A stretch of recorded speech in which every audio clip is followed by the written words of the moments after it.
Let's have a real conversation about accountability, and especially for those of you that hold senior leadership positions, who are you accountable to?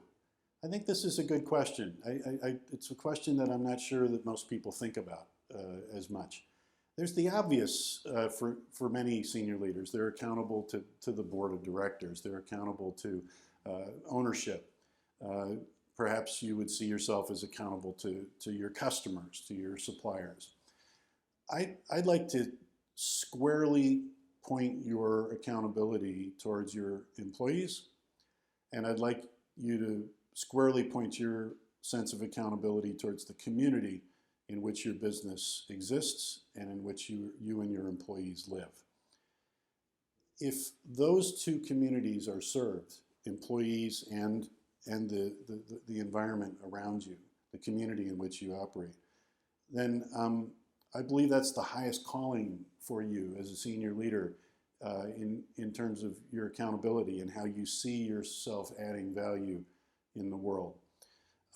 So talk to your employees, find out what they believe, find out what's meaningful to them, and hold yourself accountable in very structural ways as well.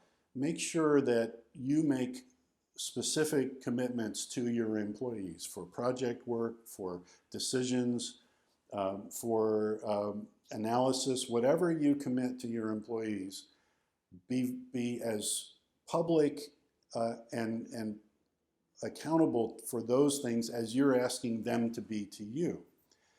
How great for an employee to have their boss or their boss's boss come to them and say, here's what I'm working on. Here's what I owe you in terms of information, in terms of new resources, in terms of new programs or ideas. And that accountability then will create a stronger sense of accountability coming back to you from below. So sit down and ask yourself, who am I really accountable to? Who should I be accountable to? And how can that accountability show up in the most noble way in regard to employees and the community?